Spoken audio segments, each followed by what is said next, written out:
Romains 12.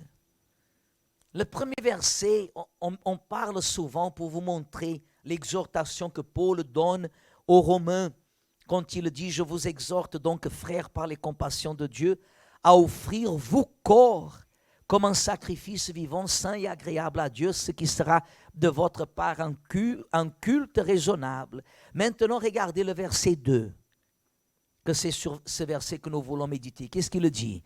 Ne vous conformez pas au siècle présent. Hein, Église? Ne vous conformez pas. Regardez ici. Il dit, ne vous conformez pas au siècle présent. Qu'est-ce qu'il veut dire avec ce message en disant, ne vous conformez pas? Qu'est-ce que c'est une personne qui ne se conforme pas? Qu'est-ce que c'est? Ne lisez pas dans l'écran, il n'y a pas écrit. Hein? Qu'est-ce que c'est? Qu'est-ce que c'est un homme qui ne se conforme pas avec le siècle présent? Hein? Qu'est-ce que c'est, mes amis? Un homme? Non, pas un rebelle. Rebelle? Non. Ou alors j'ai mal entendu. Un homme qui ne se conforme pas au siècle présent. Vous savez qu'est-ce que c'est? C'est un non-conformiste. Qu'est-ce que c'est un non-conformiste? Rebelle, c'est différent. Vous savez qu'est-ce que c'est rebelle? Rebelle, c'est, je dirais comme ça, mes amis, enlevez vos masques. Nous sommes dans la maison de Dieu, Dieu est là, Dieu protège, etc., etc., etc. Enlevez tous les masques. Ça, je serais en train d'être quoi? Rebelle. Rebelle. Si je suis rebelle, je ne peux pas attendre de Dieu le secours. Par contre, si je suis un non-conformiste, c'est une personne qui, face à la situation, il endure tout ce qu'il doit endurer, mais au-dedans de lui, il n'accepte pas. Parce qu'il sait que ce n'est pas une épreuve, ce n'est pas Dieu qui veut cela. Attention, je ne parle pas du moment que nous avons vécu, je parle de notre vie. Par exemple, je me souviens d'un jour, un pasteur ami, il a demandé à un monsieur dans l'église comme ça, un monsieur qu'il connaissait depuis longtemps, ce pasteur a changé d'église, il est revenu à cette église, et quand il a vu, il a parlé à ce monsieur. Et alors, monsieur tel, vous servez déjà, vous êtes en train de servir Dieu. Il a répondu, le monsieur, non, parce que je n'ai pas, il avait déjà la réponse dans sa bouche, je n'ai pas le Saint-Esprit. Et le pasteur a dit, mais pourquoi vous n'avez pas le Saint-Esprit?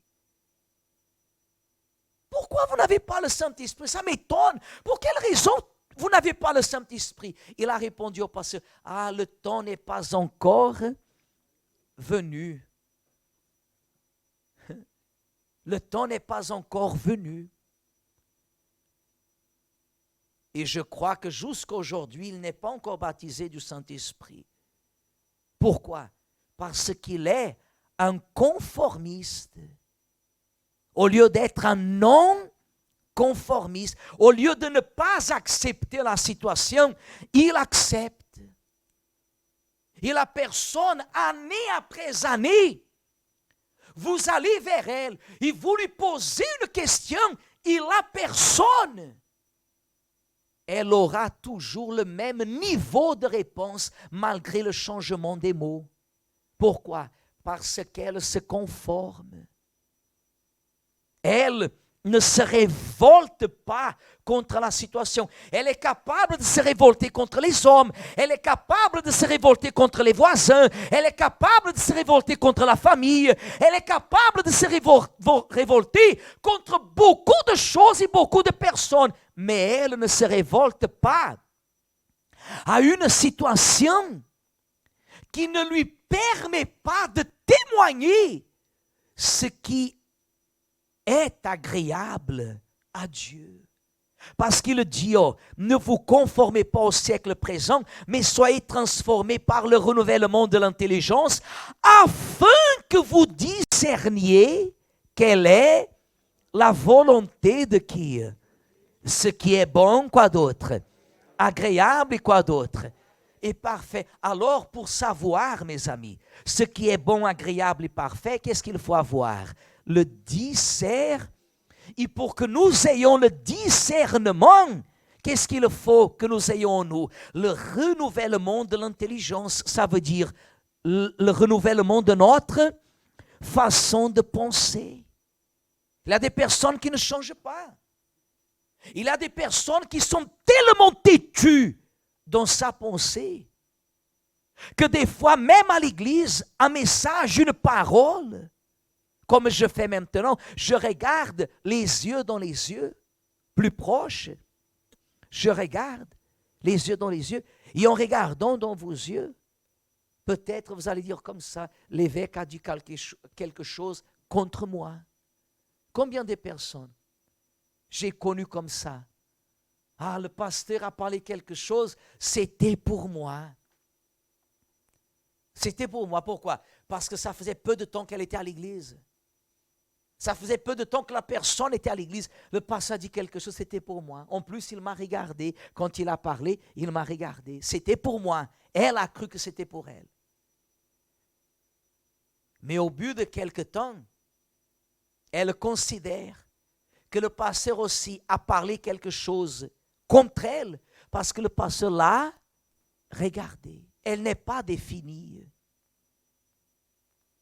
Quand la personne elle a cet esprit non conformiste, elle est humble. Parce que je ne peux pas connaître Dieu si je ne suis pas humble. Et ne mélangez pas les positions. N'essayez pas de faire le copier-coller en disant, oui, évêque, mais l'autre jour, vous avez parlé une chose et moi aussi, j'ai le droit de parler. Faites très attention parce que ce qu'on vous a parlé, on vous a parlé dans la condition ou dans l'exercice de la mission ou sur l'autel. Et quand on parle de ces choses, on ne parle pas ce qu'on veut. On parle ce que Dieu, il veut. Comme disait l'apôtre Paul, ce n'est plus moi qui vis, mais c'est Christ qui vit en moi. Un pasteur, il serait hypocrite s'il n'aura pas le courage de dire ce que Jésus veut qu'on dise. Heureuses les mamelles qui t'ont allaité. Et Jésus a dit non, heureux sont ceux qui écoutent et qui mettent en pratique. Le non-conformisme spirituel, c'est la personne qui se positionne et qui elle veut accomplir la volonté de Dieu. Je ne peux pas accepter cette situation. Depuis le commencement de l'année, je n'ai pas un travail. Je n'ai pas signé un contrat de travail. Vous avez plusieurs justifications qui peuvent justifier cette situation. Tu n'as pas un travail parce qu'il a eu le confinement. Non. Ce confinement n'a pas empêché dans la vie de ceux qui croient d'avoir accompli ce qu'il fallait accomplir.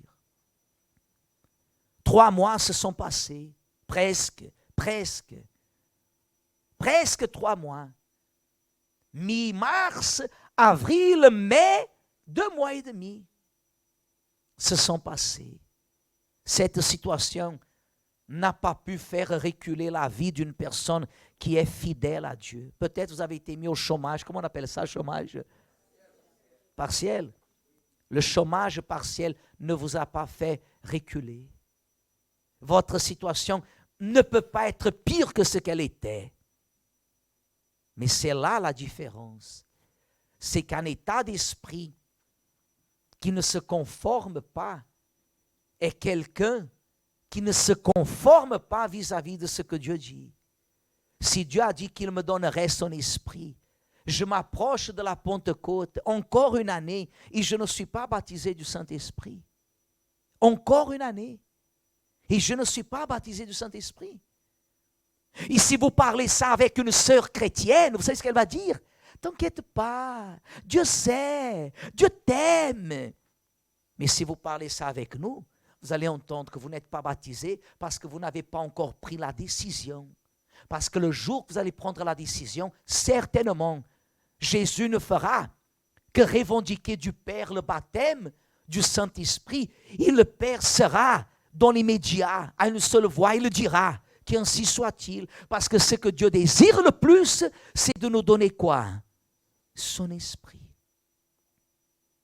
Mais si vous êtes un chrétien qui, non, vous savez, cette chose, chercher le Saint-Esprit, être baptisé, parler en langue, ceci ou cela, vous êtes conformé. Une personne conformée ne peut pas découvrir ce qui est bon, agréable et parfait venant de qui? Une personne qui est non conformée. Pour cela, il dit, ne vous conformez pas au siècle, à la pensée. Ne vous conformez pas. Ne suivez pas la tête des autres, mes amis. Ne suivez pas, suivez la pensée qui sort de l'autel.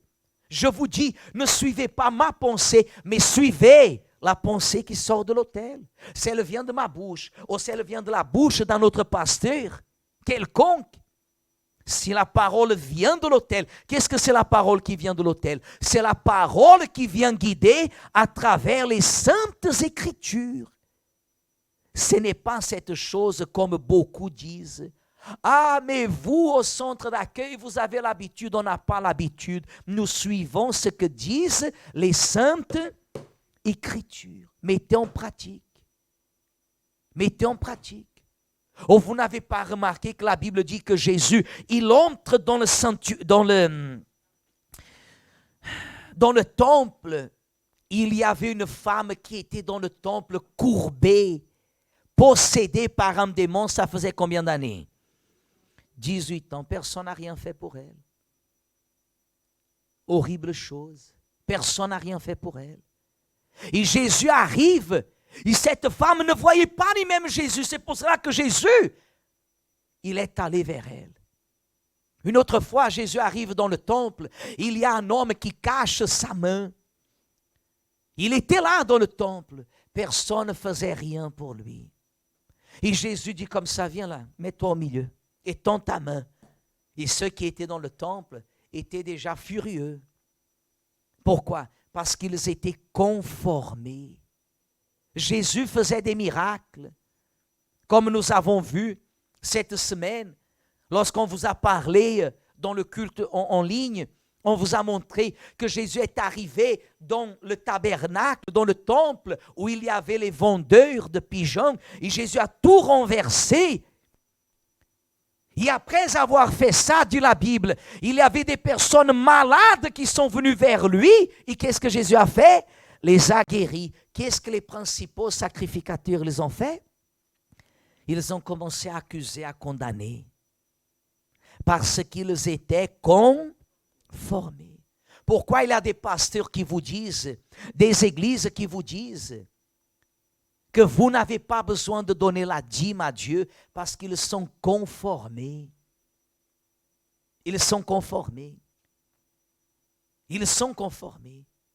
Nous, ça nous fait mal quand on dit comme ça, on va devoir annuler quelques fauteuils pendant quelques semaines. Mais il y a des églises où le pasteur se réjouit même. Parce qu'il est tellement accroché au peu de brebis que les brebis n'arrivent pas à engendrer, à se développer. Et pour lui, ça lui convient même qu'on enlève quelques chaises parce que ça fait la honte des chaises vides. Ce n'est pas notre cas. Moi, je n'ai aucun problème à faire des réunions avec 10 personnes, 15 personnes, l'église à moitié vide. Je n'ai aucun problème. Cela ne me fait pas la honte. Mais une chose, je ne vais jamais accepter. Que la volonté de Dieu, que la parole de Dieu ne s'accomplisse pas dans la vie de ces personnes qui sont là. Si c'est une personne, alors la parole de Dieu doit s'accomplir dans la vie de cette personne. Si c'est 10 personnes, dans ces 10 personnes, la parole de Dieu doit s'accomplir. Mais jamais je vais me conformer avec une chose qui va contre la parole de qui? De Dieu. Vos enfants, un jour vous diront, maman, ne m'invite plus à aller à l'église. Pourquoi? Parce que si vous ne voyez pas dans votre vie ce qui est bon, agréable et parfait, est-ce que vos enfants vont voir? Non, parce que vous êtes censé de rendre un bon témoignage. Et des fois, en rendant un bon témoignage, vos enfants, ils vous tournent le dos, pas de problème. La sémence a été semée. Dans 10 ans, 15 ans, lorsqu'ils auront bien cassé le nez, la tête et tout le reste, ils se diront, il faut que je retourne dans la maison de Dieu. Amen. Parce qu'ils ont vu, ils ont reçu une sémence, le témoignage de ce qui est bon, agréable et parfait. Et qu'est-ce que c'est bon, agréable et parfait parmi toutes les promesses que Dieu a faites? Hein? Vos papiers sont parfaits? Hein? Non. Non. Votre mari que Dieu vous a donné est parfait? Votre épouse que Dieu vous a donnée est parfaite? Non.